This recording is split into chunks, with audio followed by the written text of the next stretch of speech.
Boa noite a todos. Eu sou Cíntia Cebrián, sou a atual presidente da Regional Santa Catarina da SBOT. É uma honra recebê-los todos aqui para mais uma das nossas reuniões científicas, e que o tema hoje é tumor. A ideia dessa reunião veio do nosso diretor científico, Dr. Fernando Lupicelo, que teve a ideia de chamar representantes da nossa sociedade para contar como é que era e como é que as coisas são feitas hoje, né?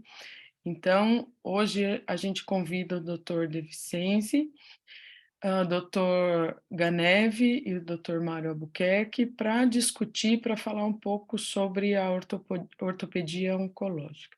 Gostaria de agradecer a presença de todos e também gostaria de agradecer a presença do nosso patrocinador exclusivo, que é a Zodiac. Fernando, quer falar alguma coisa?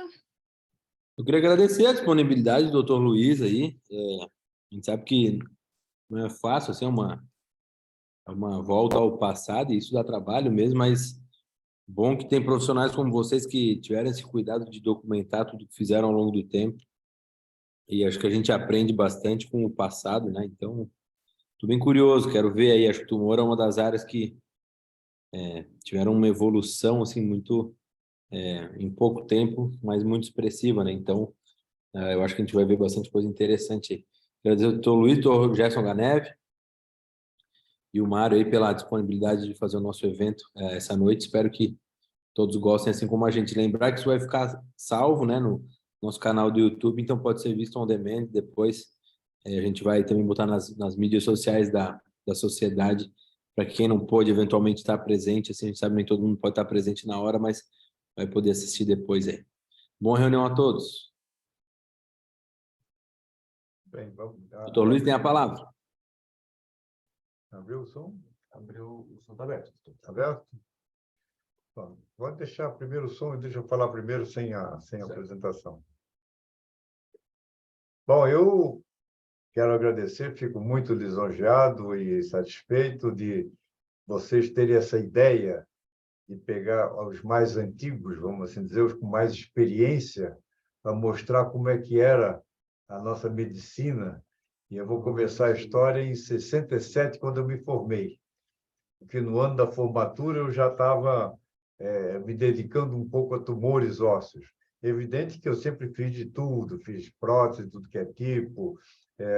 A primeira prótese de joelho que eu fiz foi com faixa lata, não existia ainda as próteses de joelho. Então, tinha um paciente que desejava muito uma prótese de joelho, e aí eu tirei o faixa lata e recobri o joelho. Foi a primeira prótese de joelho que eu fiz.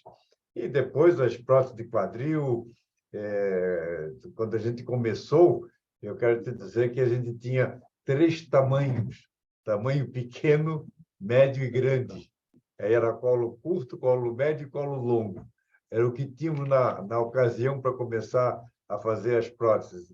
Então, realmente, o início foi um início sofrido, sem material, sem as empresas como tem hoje, que oferecem uma quantidade enorme de todo o material para colocar uma prótese, para colocar uma endoprótese, ou para o que você tiver necessidade. Hoje, o sistema está nos oferecendo muita coisa. Mas eu vou começar mostrando alguma coisa no início da minha formação. Pode passar os slides aí. Vamos lá, Mário. Então, a história vai de 1967 a 2023. Eu, há 2 anos, 3 anos, com a pandemia, eu parei de operar, mas aqui continua, a sequência continua com o Gerson e com o Mário. O Gerson entrou em 98 e o Mário em 2020, depois que veio do serviço do Sadal. E o Gerson veio do Japão, né, Gerson? Ficou 5 anos lá no Japão, também fez muita parte de tumor lá e continuou, tivemos juntos esse período todo. Então, vamos passando aqui. O meu começo, 6º ano da faculdade, eu tive um professor chamado Dr. Antônio Muniz de Aragão. É esse que está aqui, Dr. Antônio Muniz de Aragão. Dr. Aragão, anota aí. Bom. Dr. Aragão, ele tinha o CRM número 1 de Santa Catarina. Foi presidente da Associação Médica Brasileira e presidente da Associação Médica Mundial. E o doutor Aragão era o ortopedista do Estado. E ele me apoiou muito, inclusive no 6º ano da faculdade, eu já operava alguma coisa. Eu lembro bem de um tumor que ele pediu para me operar, era um tumor lítico, que o patologista, na ocasião, tinha dito que era um tumor de células gigantes. E, naquela ocasião, tinha uns vidrinhos com um osso de quil, era um osso de terneiro, liofilizado para colocar nos tumores. E ele pediu, então, que eu fizesse a cirurgia.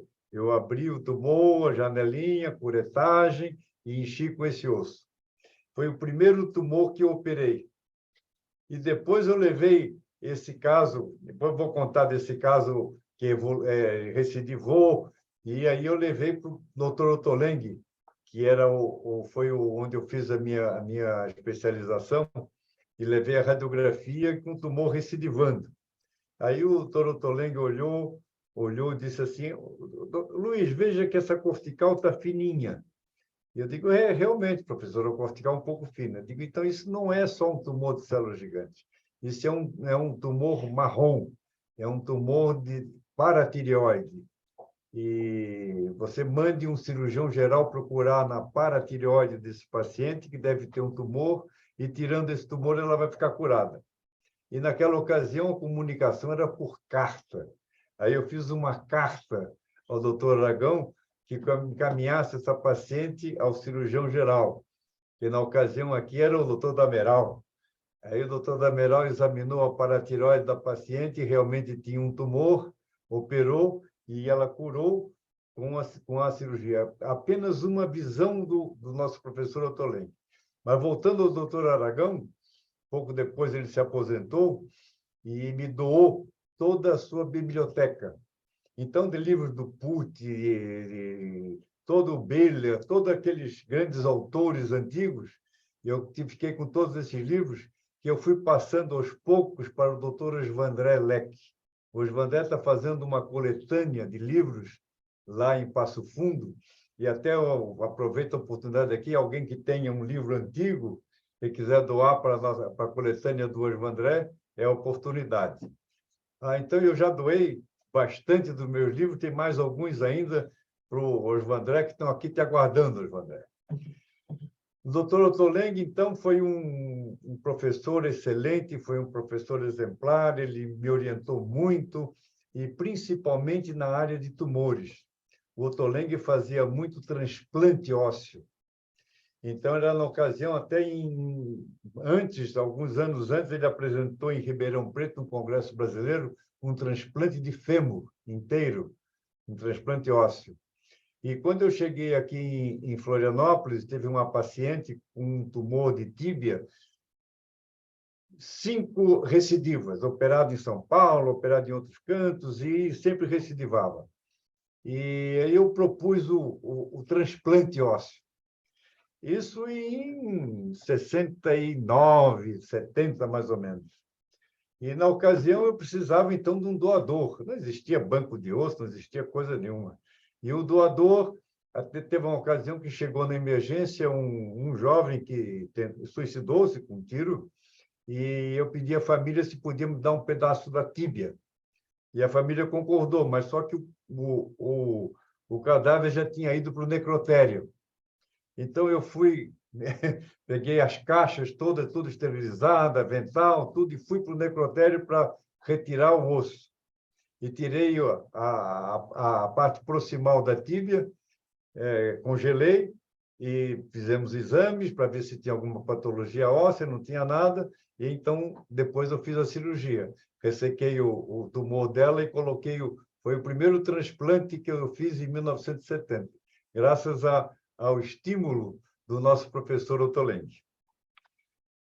O outro que me ajudou muito também na minha profissão, na minha atualização, na minha formação, vamos assim dizer, foi Donato D'Angelo. Donato D'Angelo foi um grande professor, eu acompanhei muito ele no Rio de Janeiro, em Petrópolis, e ele me estimulou muito também na ortopedia. Eu tenho uma gratidão muito grande, já não está mais entre nós, mas eu agradeço muito.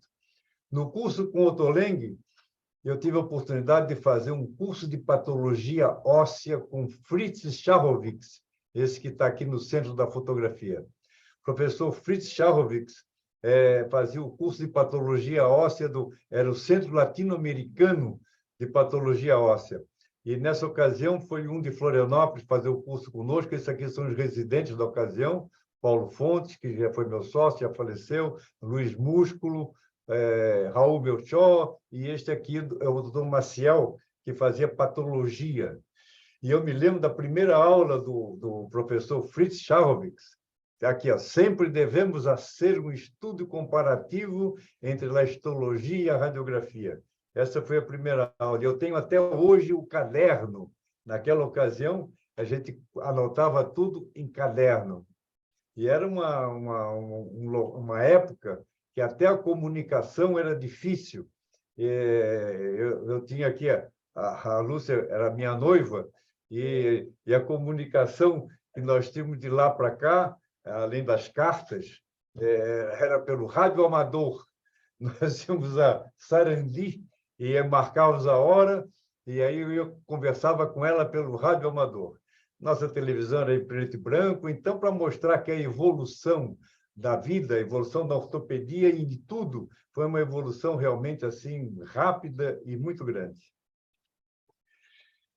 Na minha época, está aqui, a minha documentação toda, as máquinas fotográficas, os disquetes, os slides. Eu tinha as caixas aqui, vocês vão ver a caixa de reabilitação, fraturas em geral, tumores ósseos, punção biópsia, e eu aprendi com o Ottolenghi a fazer a biópsia de coluna com o compasso de Ottolenghi.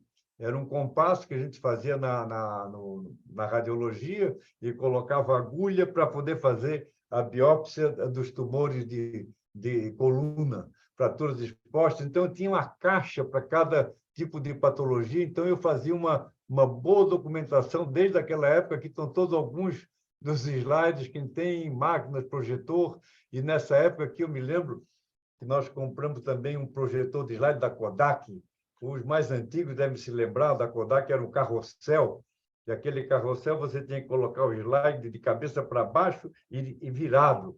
E então, esse slide aí passava certo, mas às vezes a gente esquecia de colocar um stop que tinha em cima, e quando virava, caíam alguns slides. Aí que a gente colocava, mas aí colocava de cabeça para baixo, e na hora que passava de cabeça para baixo, era realmente uma complicação. E o Ottolenghi fazia sempre a apresentação com 3 projetores, naquela época. Em 85, eu tive a oportunidade de conhecer o Ilizarov. O Ilizarov foi o que fez o transporte ósseo para tumores, para pseudartrose, para muitas outras patologias, o aparelho Ilizarov, o Ilizarov, e tivemos a oportunidade de estarmos juntos lá em Cuba, e depois, inclusive, fomos convidados para jantar com Fidel Castro. Realmente foi uma oportunidade única na vida. E conhecemos muito o professor Cambras, que faleceu há poucos meses. Professor Cambras. O Cambras também tinha um fixador externo, e ele ficou muito meu amigo e quis vir a Florianópolis. E realmente ele veio. Aqui estão os amigos aqui de Florianópolis, Círio, Abel, eu, Panayotti, Paulo Fontes, Pierre, o Mário, e fizemos algumas reuniões aqui em Florianópolis com o professor Álvares Cambras. Naquela ocasião, em 85, vocês vejam aqui como era o estande de material ortopédico. As próteses eram próteses de Thompson, Moore, eram muito pouca coisa, não existia quase nada. Hoje, você vai a um congresso, os estandes são recheados com tudo que é tipo de prótese, com todo tipo de tecnologia, o que nos facilita muito. Em 92, tive a oportunidade de conhecer o professor Hennequin. O Hennequin, eu digo aqui, Hennequin e a Kombi. A Kombi pelo seguinte, que o grupo de patologia óssea é um grupo muito pequeno. E dizia entre nós que é um grupo que cabia numa Kombi. Então, na realidade, o professor Hélio Constantino, aqui o Jairo do Recife, o Olavo Pires de Camargo, eu estou aqui, e o Godinho, uma turma muito boa. Aqui está o Reinaldo, bem moço ainda, e dizíamos que o nosso grupo de oncologia cabia numa Kombi, a famoso o grupo da Kombi. Nossos congressos, as nossas salas eram 10, 12 pessoas no máximo. E a Kombi continua. Na realidade, aqui o grupo maior da Kombi, o professor Hélio, que inclusive me operou, eu tive um encondroma, e o professor Hélio Constantino me operou, hoje não está operando mais, mas eu tenho uma gratidão muito grande, ele foi realmente assim um líder, um orientador de todo o grupo aí da oncologia ortopédica. O professor Reinaldo Jesus Garcia, o nosso querido amigo aqui de Porto Alegre, Alexandre Davi, nosso querido Olavo, que é filho do Flávio Pires de Camargo. Depois eu vou comentar muito sobre o Flávio Pires de Camargo, Pedro Péricles, Walter Penda, Godinho, uma turma de tumores assim, que é a turma que cabia na Kombi. Mais modernos, estamos aqui, Alex Guedes, o Marcos Puruquian e o Sadal. Sadal, se estiver nos ouvindo, eu até comuniquei a ele para nos escutar, porque ele, inclusive, foi o professor do Mário. E hoje em dia tem mais uma residente lá, não é isso, Mário? A Luísa. Luísa? Uhum. A Luísa, que está também aqui de Florianópolis, lá com o nosso querido amigo Sadal, que está trabalhando em São Paulo, Estados Unidos, ele vai e volta. E o nosso Alexandre Davi está aqui. Bom, eu tenho que falar também, naquela época e depois a evolução toda, é importante que o cirurgião oncológico, o oncologista ortopédico, ele não trabalha sozinho.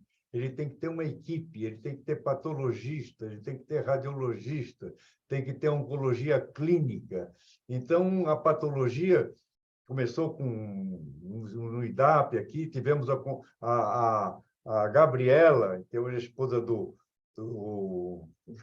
Funchal, e ela nos ajudou muito na patologia. Na radiologia, eu tive na clínica o Marcelo Modesto, que era realmente um excelente radiologista, nos ajudava muito só com a radiologia. Depois é que começou ressonância, tomografia, isso tudo não existia naquela época.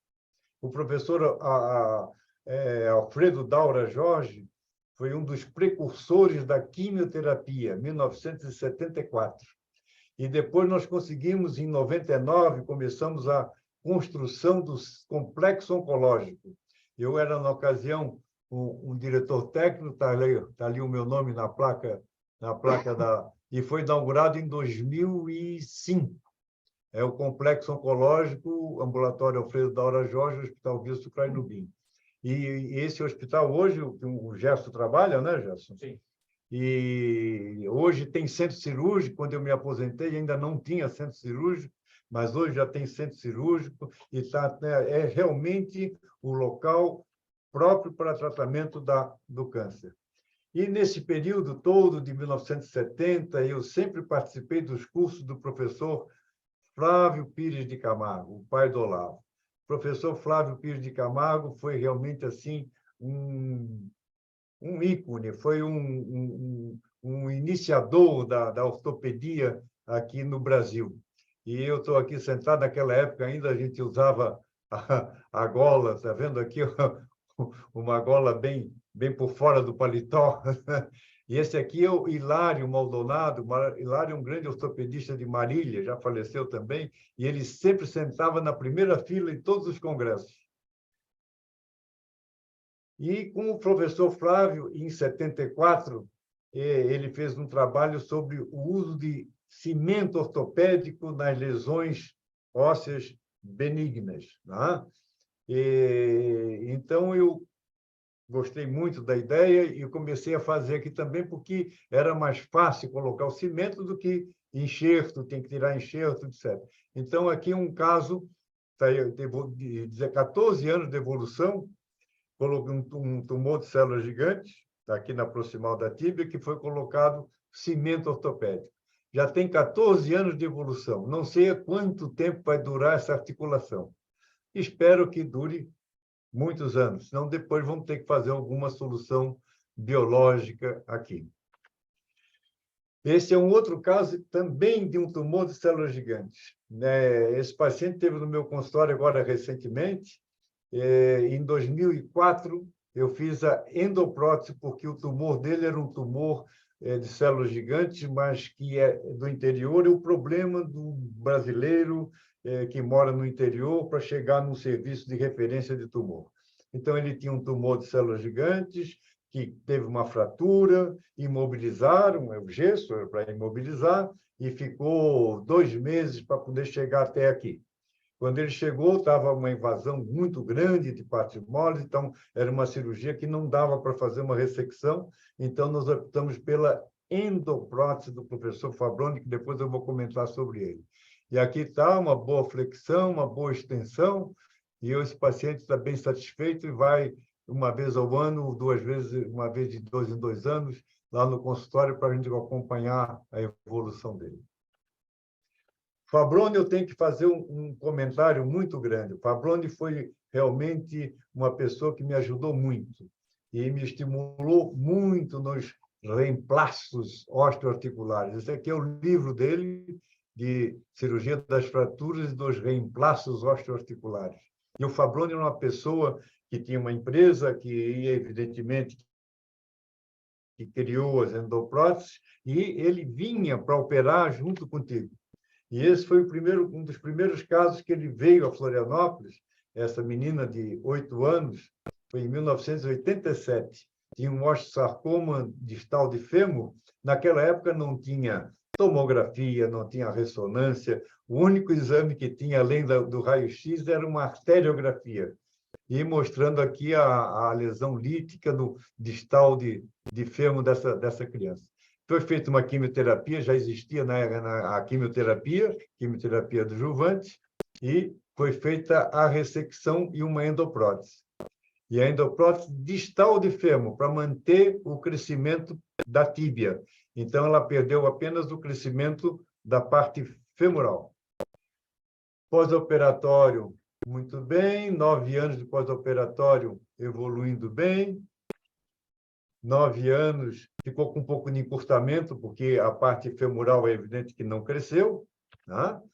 E com 12 anos de pós-operatório, evoluindo bem, e aí começou com 15 anos uma dor subpatelar. Então, começava com uma dor aqui na patela. E é evidente que propusemos uma reconstrução da patela, uma prótese de patela. E assim foi feito. Tinha uma contropatia, uma degeneração da cartilagem, e então foi feita uma ressecção e uma prótese. Colocamos uma prótese na patela. Evoluiu bem, a dor subpatelar passou, 20 anos de pós-operatório, aí começou com uma dor na cartilagem da tíbia. E aí propusemos, então, fazer a parte da tíbia. Mas só que ela estava bem fixada no fêmur. Aqui vocês veem que a haste estava bem fixada no fêmur. E, então, o problema era daqui para fazer a parte da tíbia, nós fizemos o seguinte: cerramos o plástico da prótese e aproveitamos o pino, vamos assim dizer, a parte metálica, e mandamos fazer uma nova prótese que é oca e se adaptava exatamente naquele pino. Só que na hora que fomos colocar as dificuldades da época, o pino era um pouco maior do que cabia dentro da prótese. Aí ela não encaixava aqui, ficava uma distância aqui de 1 centímetro, 1,5 centímetros. E o que nós íamos fazer? Não dava para fechar o paciente, para mandar fazer outra prótese, não tínhamos como. Mas depois o Gerson até vai comentar nossas dificuldades no início, mas nós sempre dava um jeito, né, Gerson? E temos aqui uma serra de ferro, que eu tinha sempre esterilizada, que os parafusos, na época também, a gente tinha aquela rampa de parafusos, e aí precisava do parafuso 34, só tinha 40, então a gente tinha que cortar o parafuso, e isso, cortar a placa, quanta coisa que nós fizemos.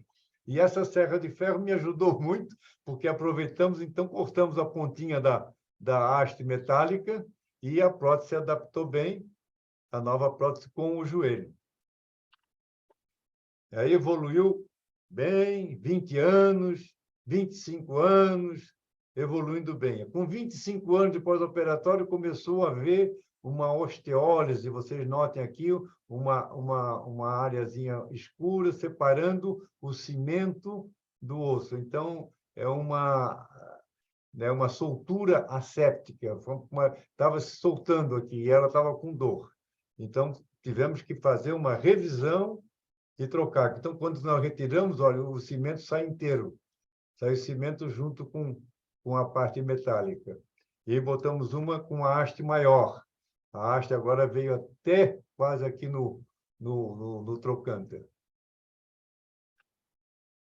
36 anos, família cresceu, 2 filhos, está muito bem. Foi uma situação que, por enquanto, está indo muito bem. Não sabemos o futuro. O futuro são as cirurgias biológicas, são as cirurgias que depois o Mário e o Gerson vão mostrar alguma coisa que está se fazendo atualmente, mas essas cirurgias era o que tinha na época, era o que tinha realmente de melhor na ocasião. Esse é um outro paciente também, um diagnóstico que foi assim, um diagnóstico difícil, era um adamantinoma na clavícula. Adamantinoma, normalmente, eles são frequentes na tíbia. E esse é um caso de adamantinoma na clavícula. E um dos sintomas dele era rouquidão, que estava comprimindo aqui o nervo recorrente na região cervical. E eu propus a biópsia. Vocês estão vendo que a biópsia sempre deve ser ressecada, né? A biópsia foi feita aqui, então deve ser sempre ressecada a área onde você faz a biópsia. E tiramos a clavícula inteira, aqui a clavícula inteira com a parte tumoral, aqui o nervo recorrente, bem dissecado, e a evolução dele foi uma evolução não muito boa no sentido da doença. Ele acabou a óbito alguns anos depois. E esse aqui é o último caso que eu vou mostrar, que é um caso assim interessante, que é um osteosarcoma distal de fêmur.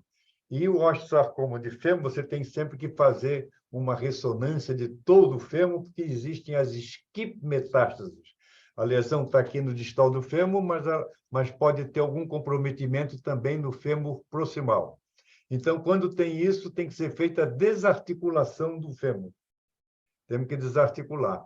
E esse caso, o Fabroni nos orientou a fazer um coto de amputação. Então, a amputação foi feita uma desarticulação do fêmur e deixei um coto, que vocês vão ver. Aqui o coto, aqui não tem nada, é fechadinho. Então, coloca-se um coto para deixar um pedaço maior de coxa para facilitar a protetização. E aqui saiu, então, a perna com o fêmur inteiro, cabeça do fêmur inteiro, porque tinha lesões metastáticas cá em cima. E esse é o famoso coto de amputação. Bom, isso aí foi o que eu quis... Tira aqui do... Isso foi o que eu quis apresentar para vocês.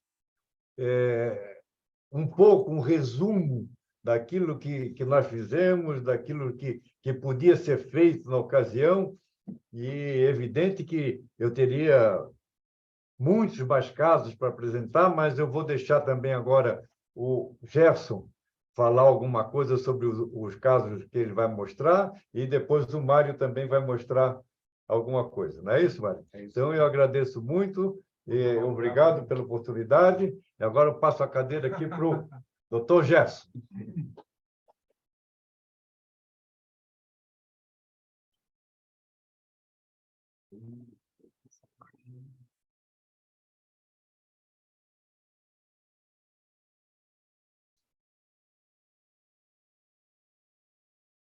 Para passar o próximo aqui?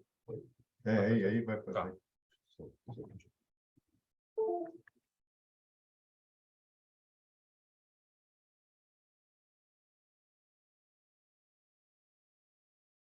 Pronto, aí.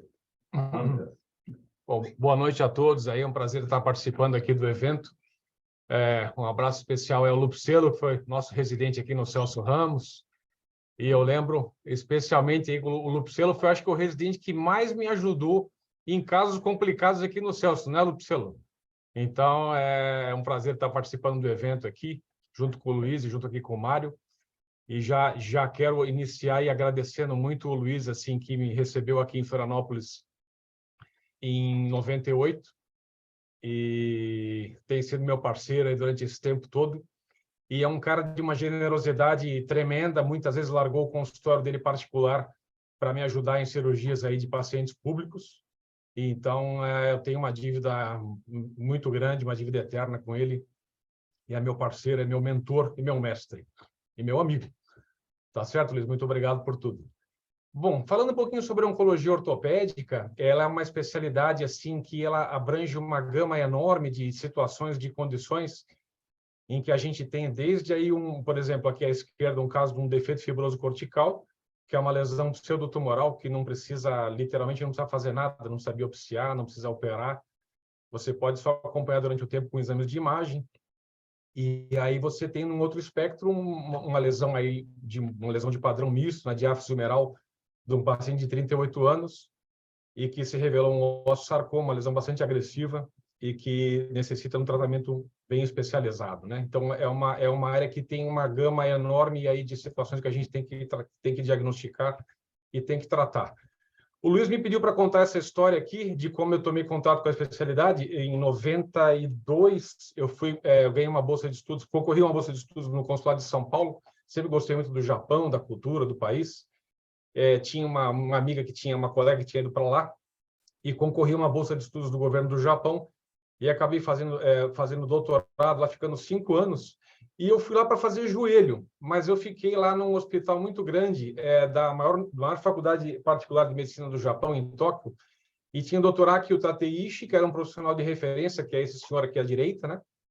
E o Dr. Abe é meu grande amigo ali do Japão, e que eu comecei a acompanhar o ambulatório dele às sextas-feiras, e comecei a gostar, porque a oncologia ortopédica é uma área muito, muito, assim, para quem não conhece, é uma área muito diferente da ortopedia.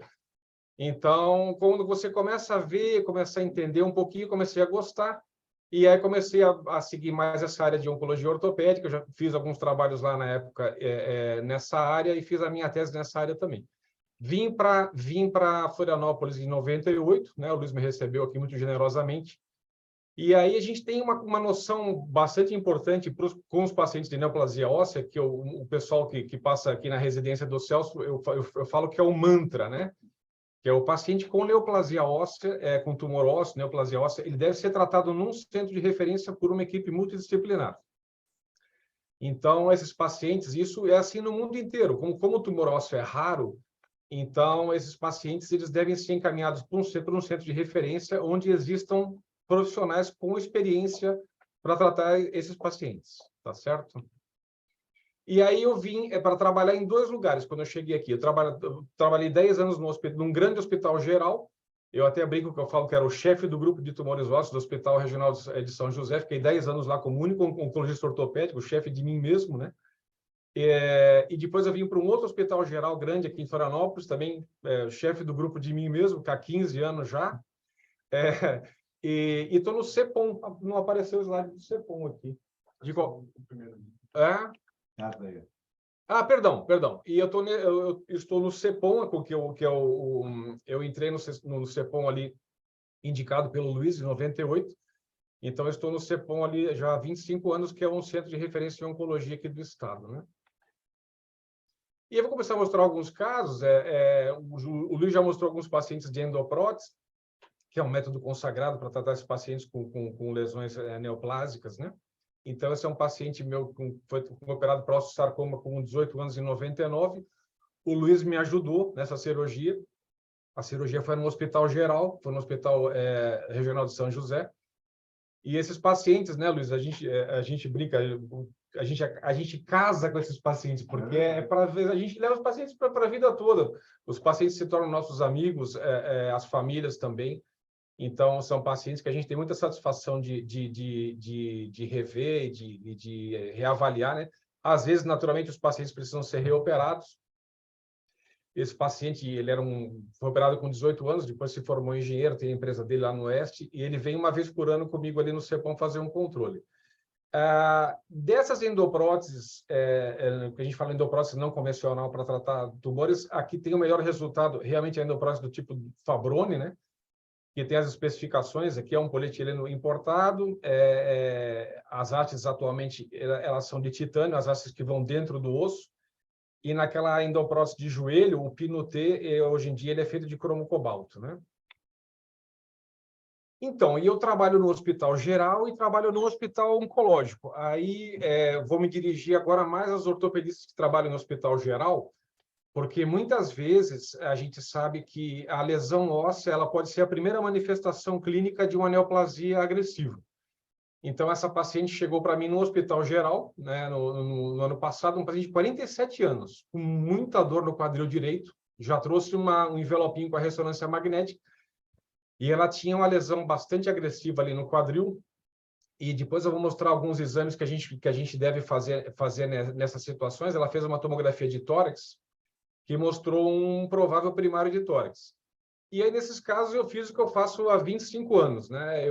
Às vezes, eu opero esses pacientes no hospital geral, então já fiz uma endoprótese ali do fêmur proximal com cabeça bipolar no hospital geral, colho o material para biópsia, levo na minha pasta para o hospital oncológico, e atualmente existe um sistema de regulação, então, nos casos mais urgentes, eu procuro até manter o paciente internado no hospital geral e transferir via NIR, que é o Núcleo Interno de Regulação, para o hospital oncológico.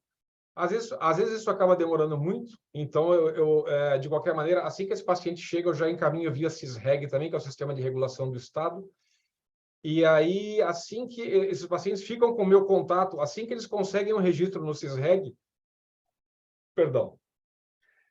eu já consigo, de uma certa maneira, adiantar a consulta deles no hospital oncológico, sendo que eles não passam na frente de ninguém, porque a gente sempre tem vagas lá no hospital oncológico para pacientes com neoplasia óssea, porque são pacientes com lesões raras, né?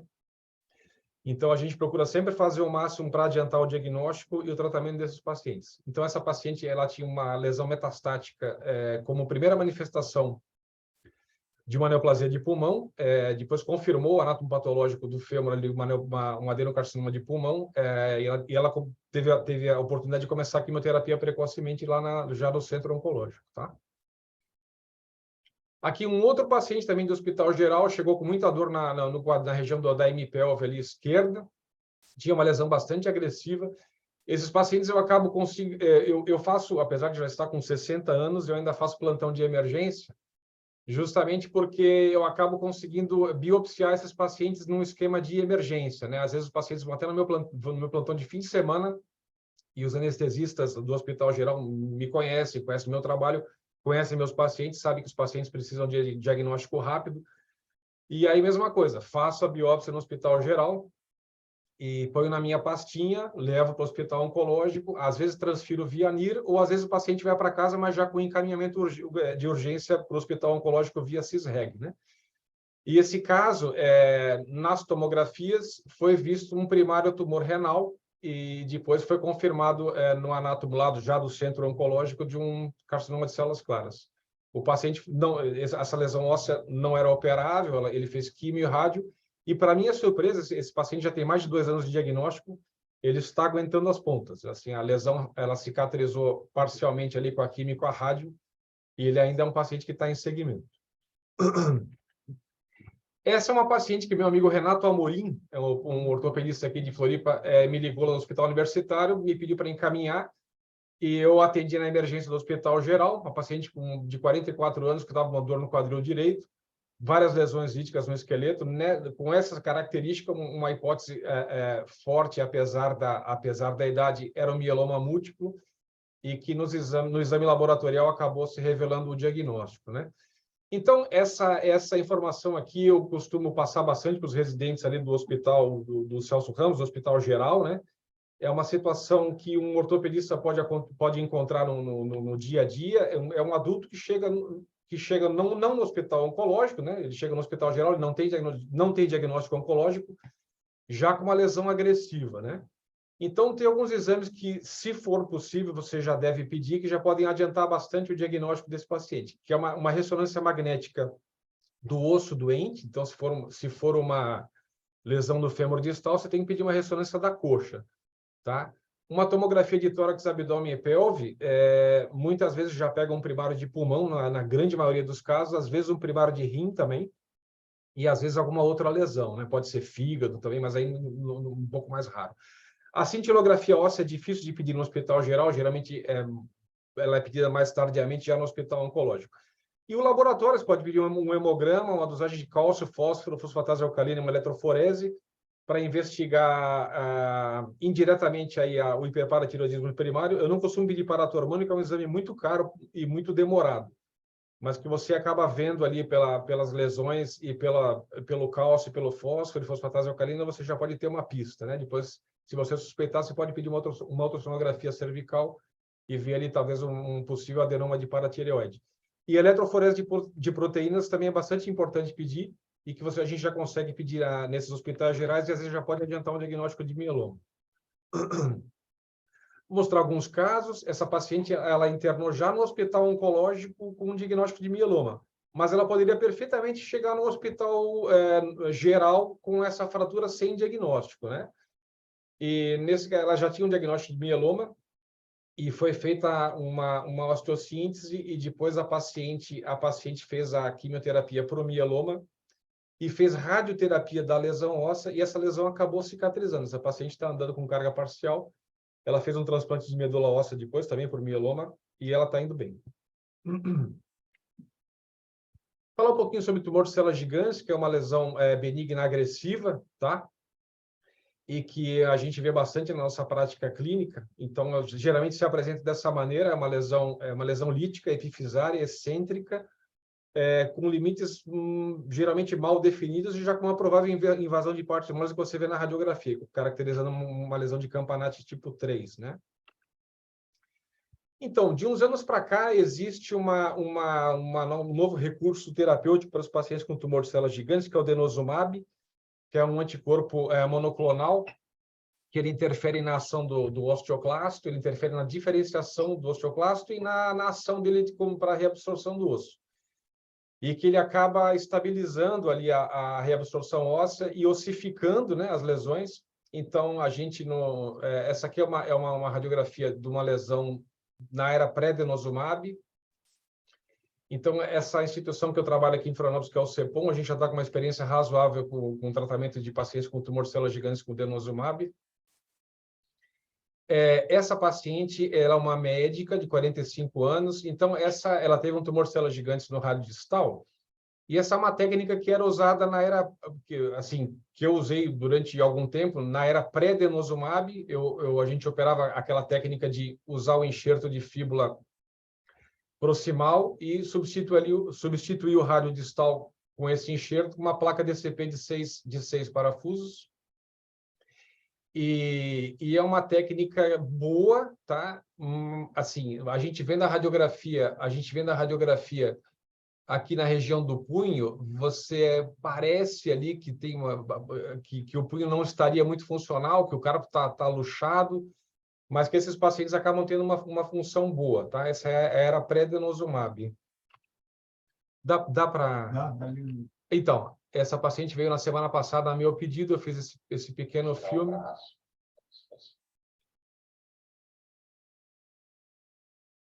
Você está usando o braço com muita dor, com pouca dor? Tá bom. Não dá para ouvir a resposta dela, mas ela está usando o braço com quase nenhuma dor. Ela tem um resultado funcional muito bom. Ela já está com 6 anos e meio de cirurgia, tá? E esse aqui é um outro médico que eu operei no ano passado. Ele está com 11 meses de cirurgia. Esse paciente ele fez 1 ano de denosumab E aí eu considerei que era possível fazer uma técnica um pouquinho mais preservadora. Também fiz com um colega da cirurgião de mão. Inicialmente tiramos bastante enxerto de líquido e fizemos ali um acesso volar, uma janela volar, conseguimos coletar praticamente toda a lesão, cauterizar bastante as paredes da lesão, botar o enxerto de líquido e botar essa placa volar aí, que ele já está com 11 meses de segmento, trabalhando, segundo ele, mais do que antes, então está indo muito bem. E então o denosumab é um recurso relativamente recente que possibilitou a gente fazer cirurgias um pouco mais preservadoras em alguns casos. O denosumab, o uso dele atualmente, eu considero que ele deve ser individualizado para cada paciente, de acordo principalmente com a localização anatômica da lesão, as características da lesão, e o que você espera. Se você tem, por exemplo, já operei um paciente com um TCG de talos, um paciente jovem, em que seria muito difícil erradicar completamente a lesão na cirurgia. Então, esses pacientes, eles fazem o denosumab e o denosumab ele ajuda bastante a controlar aquela lesão que você não consegue ressecar, tá? Vou falar um pouquinho sobre um recurso, recursos que apareceram recentemente e que ainda não estão muito disponíveis no sistema público, mas que a gente consegue usar em alguns pacientes. O paciente eu operei no ano passado, em junho do ano passado, ele teve um sarcoma de Ewing grande de coxa, de partes moles e secundariamente uma lesão óssea. Inicialmente achei que o caso não seria operável, mas ele respondeu muito bem à quimioterapia, não tinha metapulmonar, e fizemos, eu e mais 2 colegas, uma hemipelvectomia de flap anterior em junho do ano passado. Esse paciente evoluiu com uma deiscência, que é bastante comum nos casos de hemipelvectomia, ter complicações de partes moles. Ele evoluiu com deiscência e uma infecção superficial. E aí ele fez vários curativos a vácuo, que é um recurso que apareceu de uns anos para cá e que é um recurso bastante útil nesses pacientes. E fez 20 sessões de oxigenoterapia hiperbárica, que também foram bastante úteis nessa situação. Ele ficou internado 1 mês exatamente, e hoje em dia ele é um paciente que está trabalhando. Ele tinha me pedido um atestado para se aposentar, mudou de ideia, e é um paciente que ele está muito bem, está trabalhando já com mais de 1 ano de segmento. Não, perdão, ele não tem 1 ano ainda, ele tem um pouco menos de 1 ano. Então, algumas coisas que mudaram na medicina, vou falar brevemente disso aqui. Naturalmente, a tecnologia evoluiu muito, que tem muitos lados positivos, mas tem um lado um pouquinho complicado, principalmente o pessoal que tem cabelinho branco, né, Luiz? Então, hoje em dia, às vezes o médico ele trabalha em 2, 3 hospitais, cada hospital tem um sistema de prontuário eletrônico diferente, e então é uma experiência relativamente frequente hoje em dia. Às vezes o médico fazer um procedimento aí de 30, 40 minutos, uma cirurgia, uma biópsia, uma cirurgia mais simples, e depois ficar 1 hora resolvendo ali as situações do prontuário eletrônico, as situações de burocracia relacionadas à cirurgia. Uma coisa que surgiu recentemente e que na nossa especialidade eu particularmente acho que pode ser um grande avanço, e já vou dizer por quê. Às vezes eu atendo pacientes ali no hospital oncológico, eu vejo que o paciente viajou, aí ele esperou aí 3 meses uma consulta especializada, aí ele vem lá do interior, pegou um ônibus, viajou à madrugada, viajou 12 horas e chega lá no hospital, eu vejo que é um fibroma não ossificante, uma lesão pequena que não requer tratamento. Então, eu estou tentando falar com a direção ali do hospital oncológico para ver se a gente implanta um sistema de telemedicina bastante abrangente aqui no estado, para ver se a gente pode melhorar e também agilizar a vinda dos pacientes, né? E falar um pouquinho sobre burocratização da medicina em geral. Há pouco tempo teve um artigo no Jornal do Conselho Federal de Medicina de uma médica que ela falava que o grande aumento de custos recentes na medicina, tanto no sistema público quanto no sistema de convênios, pelo aumento da burocracia. E a gente vê isso no dia a dia, né? Naturalmente, existe um sistema existe a necessidade de regular os pacientes, mas que existe um aumento crescente da burocracia, né? Mostrar alguns últimos casos finais. O oncologista ortopédico, naturalmente, ele faz muita amputação. Esse é um paciente com condrosarcoma que eu tinha indicado amputação fazia 2 anos. Ele sumiu, picou a mula, como dizia meu pai, e voltou 2 anos depois nessa situação. Milagrosamente, não tinha metapulmonar ainda. E ele fez fizemos aí uma amputação bem alta ali na coxa, numa cirurgia com margem. E como eu trabalho no hospital geral, e que é um hospital que atende muito trauma, às vezes o pessoal da chefia da ortopedia, ela também me pede para assumir casos assim que fizeram uma amputação, melhor, pacientes que sofreram uma amputação traumática e que depois tem necessidade daquele coto ser revisado. Então, às vezes, o pessoal me pede para assumir casos de trauma também que acabam necessitando de amputação e revisão de coto. Então, o oncologista ortopédico que trabalha em hospital geral, às vezes, também acaba assumindo esses casos. Vou falar também, tem situações que o oncologista ortopédico acaba vendo no consultório ou no sistema, assim, no dia a dia, que não são situações de neoplasia, mas que, às vezes, o radiologista que lauda uma ressonância não tem acesso às informações do paciente, acaba colocando no laudo da ressonância a hipótese de neoplasia, e o paciente vem para a gente. Essa aqui é uma paciente venezuelana, ela tinha uma história anterior que sugeria infecção, né, osteomielite,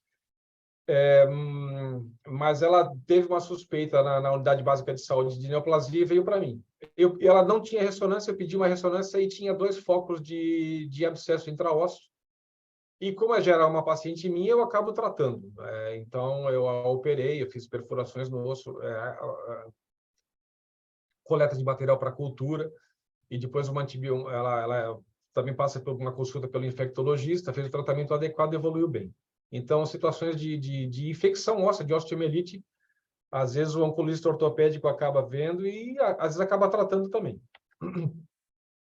E também uma outra situação que acaba vindo para a gente é a fratura de estresse, porque, da mesma maneira, o radiologista, às vezes, não tem a informação que o paciente, por exemplo, um corredor de longa distância, que começou a correr mais, e aí tem uma dor, às vezes, na tíbia, ou metatarso. Então, fraturas de estresse a gente acaba vendo também, o oncologista ortopédico acaba vendo. Essa é uma paciente que também, o doutor Luiz também me ajudou a operar no Hospital de Caridade. Operamos, a paciente tinha 14 anos de idade, era um osteosarcoma. Ela fez uma endoprótese de joelho, né? Uma endoprótese do tipo Fabroni, e já vai fazer 20 anos agora de cirurgia no próximo mês de julho. Essa paciente depois teve uma metapulmonar, operou a metapulmonar, ela casou, teve filho e exerceu um mandato de vereadora na cidade dela. É daquelas pacientes que a gente acaba seguindo para a vida toda e fica amigo da paciente e da família. E eu vou encerrar com um caso de hoje. Hoje em dia tem essa facilidade de comunicação, né?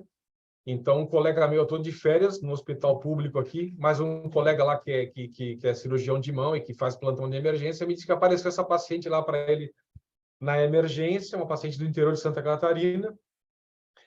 E aí, isso aqui provavelmente é um tumor de células gigantes. Neste momento, não estou lembrando da idade da paciente, mas é uma paciente jovem.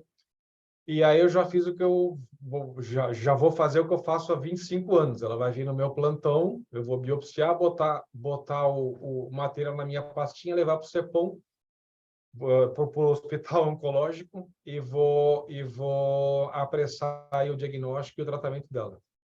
Bom, acho que da minha parte era isso. Agradeço novamente aí a oportunidade, e depois a gente aí, se quiserem perguntar alguma coisa, agora eu vou passar a bola aqui para o meu amigo Mário Albuquerque. Não sei se o Mário vai assumir com o cockpit. Então tá bom. Pô, depois de... Os grandes nomes aí, imagina. Com essa adega inspiradora. Pois é, esse fundo aí tá... Boa noite a todos. É uma honra poder continuar a conversa sobre como era antes, como está sendo atualmente, como vai ser futuramente. E me sinto honrado pelo convite. Agradeço ao Dr. Luiz, Dr. Gerson. E, na verdade, falta palavras para agradecer. Então, espero poder continuar o excelente trabalho que vocês têm feito. E a minha história, na verdade, ela continuou a partir do momento, ela começou para mim, na verdade, mas para o oncologia ortopédica continua a partir do momento que eu entrei como residente de ortopedia e traumatologia no Hospital Celso Ramos, Hospital Estadual aqui de Florianópolis, em 2015.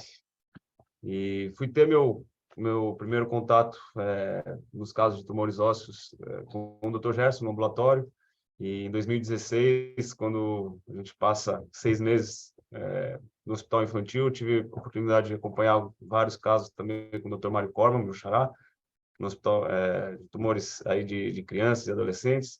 E a sementinha foi crescendo, né? Então, acho que a cartada final mesmo, a decisão foi quando eu fui representar o Celso, o nosso hospital regional, onde eu fazia residência, foi representar no Congresso Mundial de Reconstrução em Lisboa, e aí assistindo as palestras e, claro, direcionando sempre para a área da oncologia, eu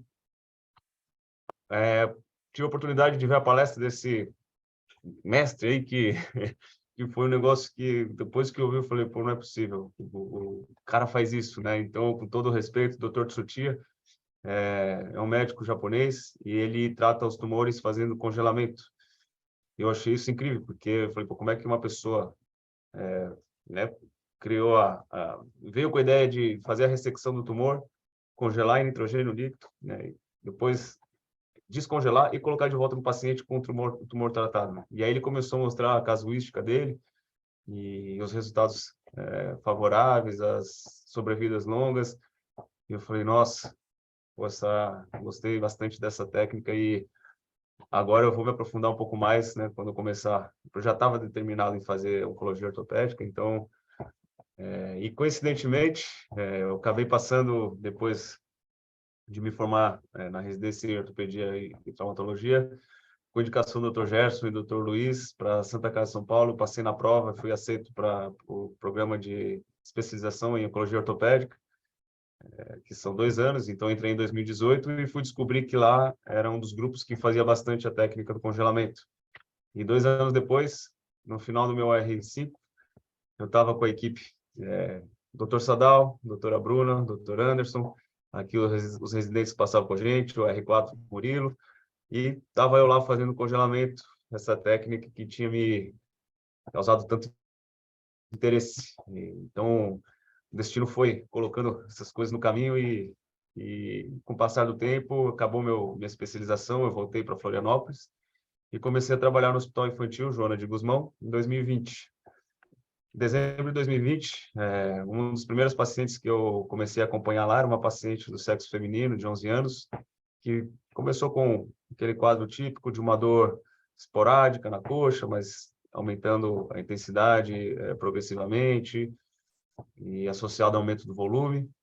E aí, com os exames de investigação, de estadiamento local e sistêmico, ela foi feito o diagnóstico, depois da biópsia, foi feito o diagnóstico de um sarcoma de Ewing no fêmur, na diápse do fêmur direito. E foi submetida ao tratamento neoadjuvante com quimioterapia. Ela não tinha metástase à distância, nem skip metástase, nem metástase pulmonar. E ela teve uma excelente resposta com o tratamento neoadjuvante. Então, a gente observa que a lesão, que apresentava um tamanho considerável e uma captação na cintilografia também bem importante, depois da quimioterapia houve uma redução bem significativa, tanto do tamanho da lesão na ressonância, quanto na cintilografia também. Então, uma lesão que impregnava bastante ali o radiofármaco, o tecnécio, na cintilografia pós-quimio, a gente percebe que essa captação diminuiu bastante. Isso mostra realmente uma resposta favorável. E aí, frente a isso, sem metástases pulmonares, ou seja, a gente sempre pensando na proposta de cura, porém, paciente jovem, a gente sempre tem que pensar na cura, e idealmente com preservação de membro.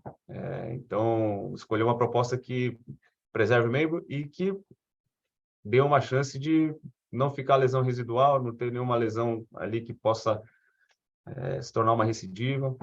E aí, depois de muita discussão e reuniões clínicas com outros colegas e de outros estados, acabamos optando por fazer uma ressecção com margens amplas da lesão. Então, aqui são as fotos do intraoperatório, a ressecção com a margem de segurança, o tecido muscular. E a Mário, gente optou pelo... Oi? tá sem os teus slides, você não tá compartilhando. Eita, sério? Sério? Caramba, peraí. Então eu falei tudo isso aí, vou ter que voltar aí. Oi? Peraí. Deu para ver agora? Sim, agora só põe no modo apresentação. Isso. Isso, pronto. Então, só vou passar rapidinho de novo aqui os serviços que eu fiz no Congresso, em Lisboa, e aí a técnica que o Dr. Tsuchiya faz e faz com bastante frequência, do congelamento. O serviço que eu fiz no meu R4 e R5, a Santa Casa de São Paulo. Aqui a cirurgia que a gente fez no congelamento, lá na Santa Casa, que foi quando eu contei da entrada no hospital infantil, quando eu comecei a trabalhar, e o caso que a gente começou a acompanhar, né? Então, acho que mostrando rapidinho aqui a resposta positiva que a lesão teve. Então, a gente observa que na cintilografia, aquela captação que tinha antes da quimioterapia, ela diminuiu bastante, e isso mostra esse resultado favorável. E aí foi feito, então, o tratamento cirúrgico, optado pelo congelamento. Então, quando que eu imaginar que 3 anos depois do meu primeiro contato com a técnica de congelamento que eu vi lá em Lisboa, no Congresso Mundial de Reconstrução, eu imaginaria que 3 anos depois eu e a equipe toda estaria fazendo também a mesma técnica. E então é engraçado como o mundo dá voltas e as coisas vão aparecendo no caminho.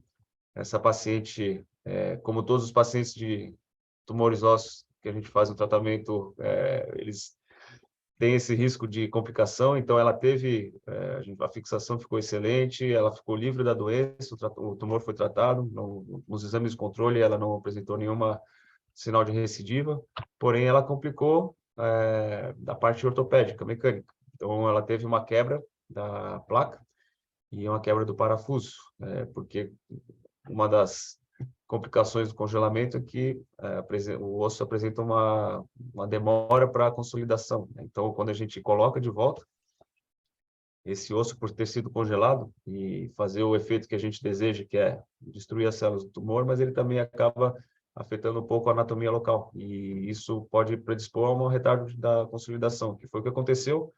E como o osso demorou para consolidar, começou a apresentar movimentação ali na placa, e aí, por fadiga, acabou tendo uma quebra do material de síntese. Então, essa paciente ela foi submetida a um novo tratamento cirúrgico, a gente retirou o material, conseguimos uma compra com o pessoal da AVOS, que é uma associação que ajuda muito os pacientes ali do hospital infantil. Então, eles conseguiram uma compra por doação desse material, que não é um material barato, é uma haste de uma empresa importada. E hoje essa radiografia atual ela está indo bem. Então, o congelamento, apesar de ser uma técnica relativamente nova, é uma técnica que não é isenta de complicações. Então, a indicação ela tem que ser realmente bem específica. Não são todos os casos que a gente pode indicar, e é uma dúvida bem persistente no meu consultório.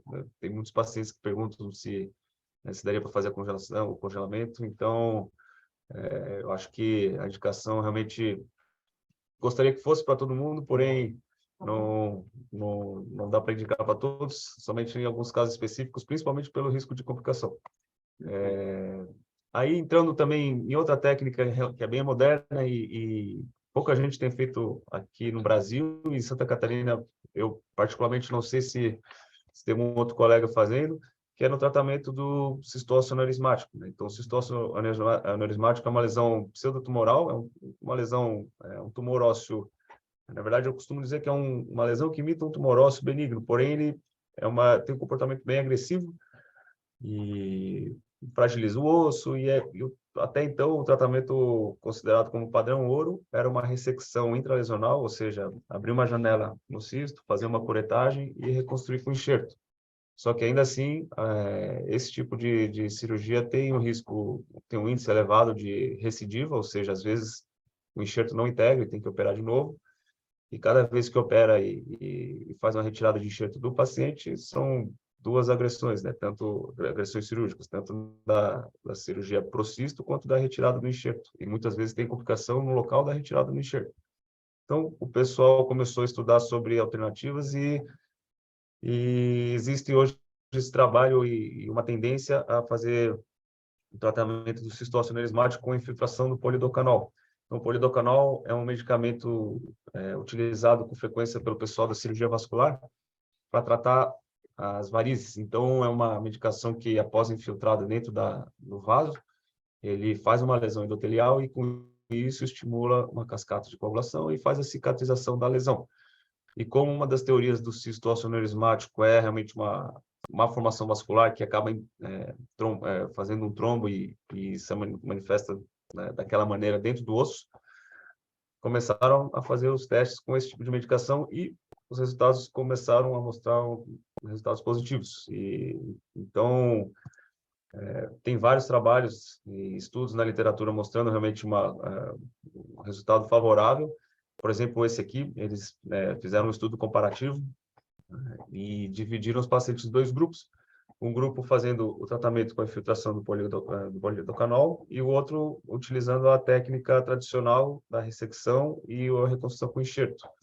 E fizeram um seguimento por 2 anos, um follow-up, e mostraram que no grupo 1, a infiltração com polidocanol, a ossificação, ou seja, o resultado desejado foi em 100% dos casos, não que na primeira infiltração eles obtiveram, mas é permitido fazer 2 até 3 infiltrações no intervalo de 2, 3 meses. Então, ainda assim, se não ossificar ou não tiver o resultado desejado na primeira, pode-se tentar uma segunda ou terceira, e se porventura mesmo assim não tiver o resultado que a gente deseja, ainda existe o recurso da cirurgia, da ressecção e o enxerto, ou seja, a gente não queima esse cartucho logo de cara. E aí, eles comparando com o grupo 2, que teve uma ossificação em 82% dos casos, ou seja, o grupo 1 com essa técnica que é percutâneo, ou seja, não precisa nem um corte grande, é uma infiltração com 2 agulhas de biópsia óssea, apresentou uma taxa melhor nesse trabalho, mas existem outros trabalhos que mostram que também a taxa ela pode variar um pouco.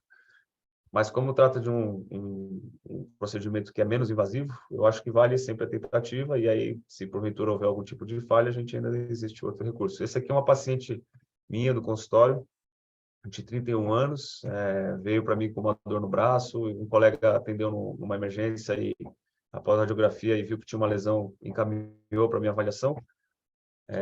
E aí a biópsia, e isso é mandatório, toda lesão suspeita de um cisto ósseo erismático tem que ser confirmado com a biópsia, porque existem outros tipos de tumores que pode ter cisto ósseo erismático secundário, e se a gente tratar, supondo que é um cisto ósseo erismático e é uma outra doença, isso pode levar a sérios prejuízos para o paciente, né? Então, a biópsia confirmou, e aí o procedimento da infiltração é parecido com a técnica de Scaglietti, que é a infiltração de corticoide no cisto ósseo simples, mas ao invés do corticoide a gente usa o polidocanol. Então aqui a gente entrou com 2 agulhas, primeiro aspira todo o conteúdo que tem dentro do cisto, lava com bastante soro, então entra soro por uma, sai pela outra, aí depois entra soro pela outra agulha e tira aqui por cima, até ficar bem limpo. Quando o soro começar a sair bem clarinho, é sinal de que a lesão já está limpa o suficiente para poder fazer a aplicação da medicação. E aí, depois de feito, o procedimento é esse. Então, repouso, e essa aqui é a evolução. 2 meses depois, a gente vê que teve uma ossificação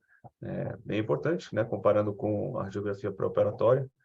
E além da ossificação, a melhora clínica, em todos os casos que eu fiz, a melhora clínica, ou seja, a melhora da dor, é praticamente espontânea. O paciente sai do centro cirúrgico já falando que, não digo sai do centro cirúrgico, mas assim, no primeiro retorno já fala que a dor melhorou bastante. Então, eu acho que por tirar a pressão que o líquido faz ali dentro, e também com a ação da medicação, isso deve contribuir bastante na melhora da dor.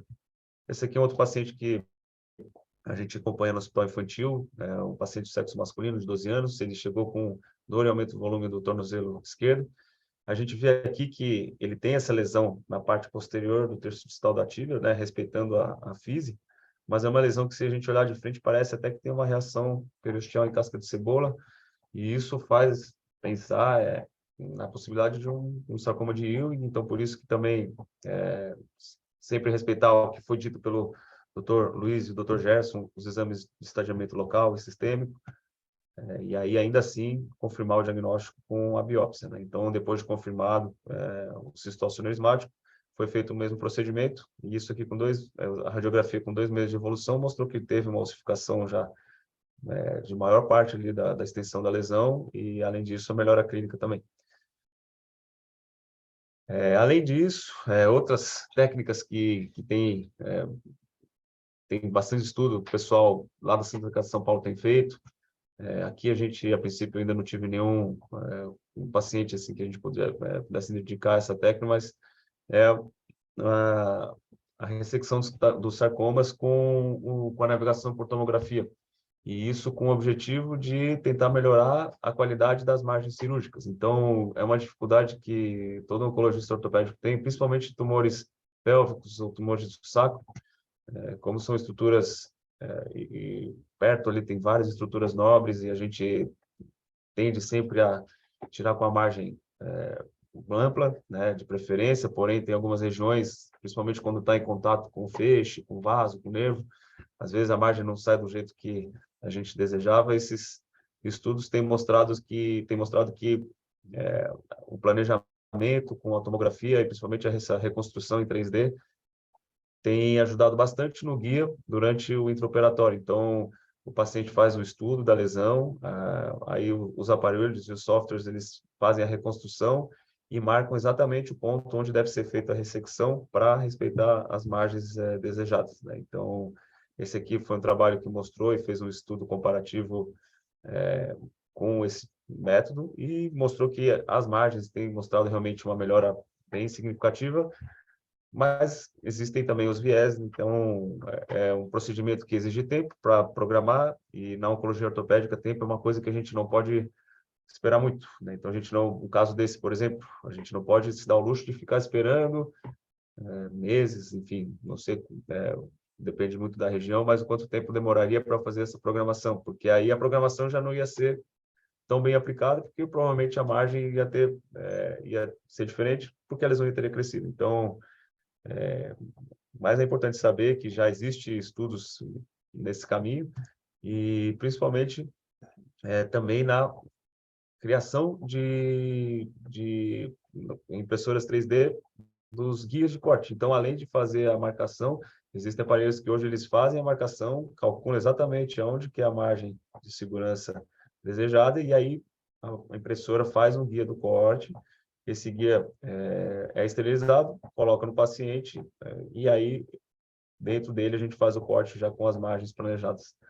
E além de fazer guia para corte, o aparelho também tem aparelhos que fazem o implante. Então, com todas as medidas e a reconstrução em 3D, eles fazem um implante com titânio. Esse implante aqui é de micropartículas de titânio e são soldadas. Enfim, um processo bem específico, porém é um implante que pode ser reconstruído no paciente e ele respeita exatamente a anatomia da região que é ressecada.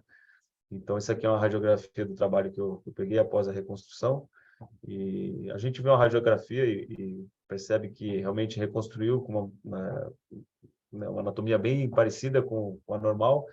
Só que também sabemos que para esse tipo de cirurgia, uma cirurgia que provavelmente o tempo cirúrgico foi gigante, então, quanto maior o tempo cirúrgico, maior risco de complicações, maior risco de sangramento, maior risco de infecção. Aí tem todo esse implante também que aumenta o risco de infecção. Então, isso também, apesar de toda a tecnologia mostrando esses avanços, eu acho que ainda assim a gente tem que pensar em tudo que tem sido feito, e às vezes o menos é mais. Então, pacientes como esses, eu já vi e já li estudos sobre os follow-ups a longo prazo, muitas vezes são submetidos a outras cirurgias para tratar uma infecção que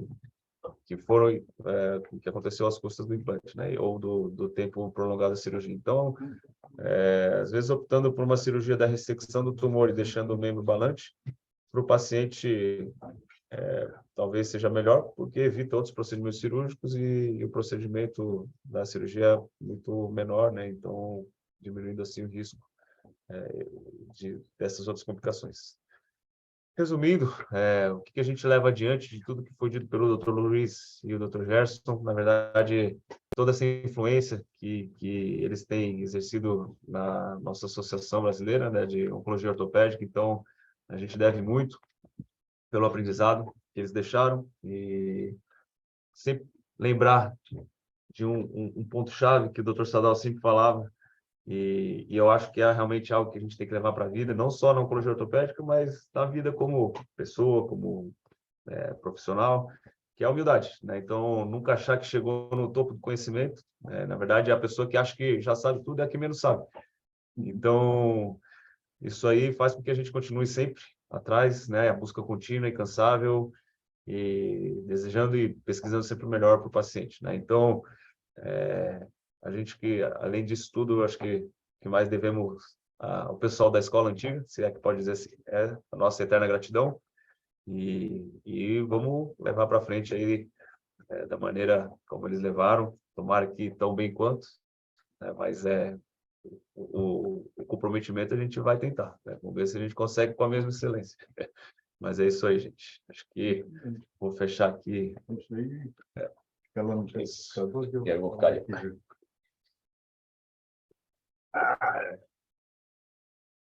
Muito bem, eu vou agradecer, principalmente aqui aos dois apresentadores também, que realmente mostraram muito bem como é a nossa evolução Vou ficar de papagaio de pirata do Luiz aqui, dá licença. com a nossa evolução desde aquela época até hoje, e vimos que ainda temos muito que aprender. A minha neta, que está estudando medicina, está assistindo, e eu acho que no futuro ela vai dizer assim, puxa, o meu avô amputava a perna. Eu acho que no futuro vão ter uns comprimidinhos de nanotecnologia, assim, eu acho sarcoma, toma uma baguinha, resolve o problema, e não vai ter tudo isso aí que nós mostramos aí nos nossos casos de ortopedia. Deixo livre agora a palavra, se alguém quiser fazer alguma pergunta, alguma coisa, alguma discussão, os três estão aqui disponíveis para a conversação. Muito obrigado. Agradeço muito a Cíntia aí, a nossa presidente, ao Fernando, que também fez o convite, e estamos sempre à disposição. Eu hoje não estou mais na área de tumor, eu me aposentei da parte cirúrgica, e eu hoje estou me dedicando só à dor crônica. Estou trabalhando com ondas de choque no consultório. Marcelo Ostrovski sabe bem disso, né, Marcelo? Já mandou alguns casos de pé lá, de dor crônica, fascite plantar, e é isso que eu estou fazendo atualmente. Eu acho que parar, enquanto eu puder fazer alguma coisa, enquanto eu puder ser útil, eu vou continuar sendo. Então, Eu cheguei mais tarde, doutor Luiz, para assistir a parte da história do senhor, do doutor Gerson e dos outros colegas, mas é sempre um prazer e poder prestigiar a sua experiência, e a gente ele conhece e sabe de toda a contribuição que o senhor deu aí para a ortopedia catarinense, em especial aqui de Florianópolis, e que continua dando ainda, né? Graças a Deus. Meus parabéns para o senhor. obrigado, Marcelo. Obrigado. Doutora Cíntia, Alguém gostaria de fazer algum comentário, algum questionamento? Eu queria só dizer para o doutor Gerson aqui, que ele teve no regional um tempo, e que há 4 anos atrás nós fizemos um evento de 25 anos de residência, que agora já são 29, e que pessoalmente ele não pôde participar naquele dia, ele tinha um compromisso de viagem já pré-agendado, mas que eu tenho ainda guardado aqui comigo a sua placa comemorativa do Dr. Gerson. Eu tenho que lhe entregar, você tem que me convidar para jantar um dia. Eu lhe levo. Perfeito, muito obrigado. Inclusive, você deve lembrar, né, Marcelo? Quando eu cheguei a Floripa em 98, o amigo era R1 no regional. R1. Né? Você chegou quando eu era R1, exatamente. Exatamente. A primeira haste bloqueada do Hospital Regional de São José de Fêmur. Pois é. Era o material da Ortofix. Eu sou testemunha ocular do fato. Tá bom, não me deixa mentir sozinho, então. Um abraço para o amigo. Já são 25 anos lá dentro, né? E não estou pintando os cabelos, não. Tá bom aqui. Mas já são 25 anos de regional. Já. Você não está pintando e eu não estou implantando. Tá bom.